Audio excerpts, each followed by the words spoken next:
Hello mga ka-vloggers, today is another video, today is another vlog na naman.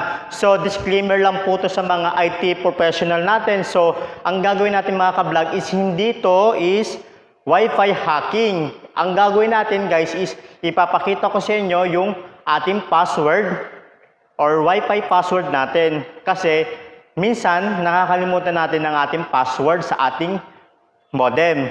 Halimbawa, tulad ko is minsan nakakalimutan ko yung password ng aking Wi-Fi or aking hotspot. So, naghanap ako sa Google o sa YouTube kung paano ba maipapakita natin ang ating mga password using the CMD or how to show your Wi-Fi password using the CMD. So, before tayo mag-start mga ka-vlog is mag-i-intro muna tayo.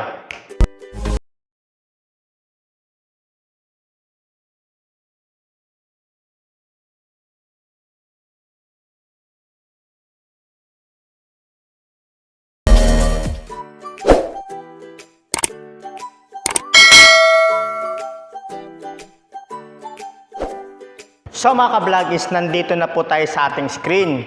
So dito sa baba ng ating desktop or laptop is type lang natin si CMD. Double click lang natin. So ito na, nag-pop up ng ating icon. So palaki lang natin. So type lang po natin mga ka-vlog is NES.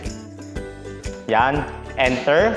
So pag lumabas na po si NES tapos mayroon siyang greater than ba yun?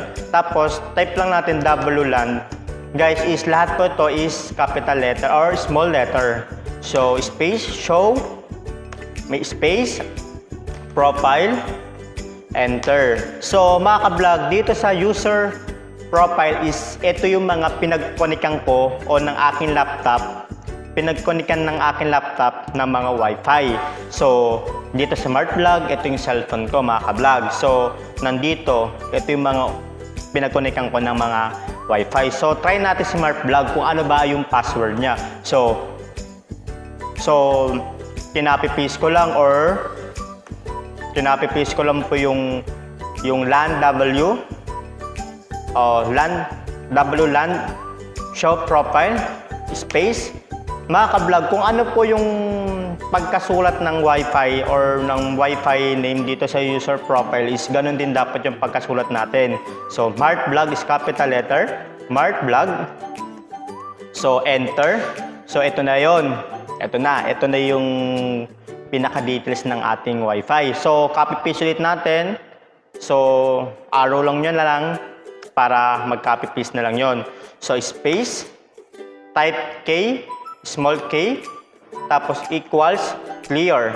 So, enter. So, mga ka-vlog, dito sa connectivity setting is ito yung information.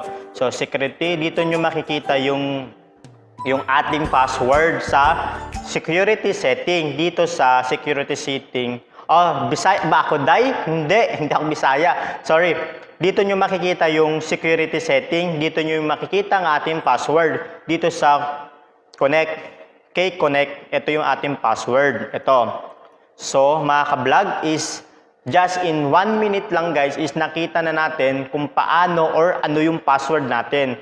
Ito, bago ito sa mga makakalimutin na password na tulad ko. Hindi to Wi-Fi hacking. Ito, tinuro ko sa inyo to para makatulong sa inyo if ever ba nakakalimutan nyo yung password ng yung Wi-Fi or data hotspot nyo. So, makakatulong to ito para matandaan nyo agad or ma-recover nyo yung mga password.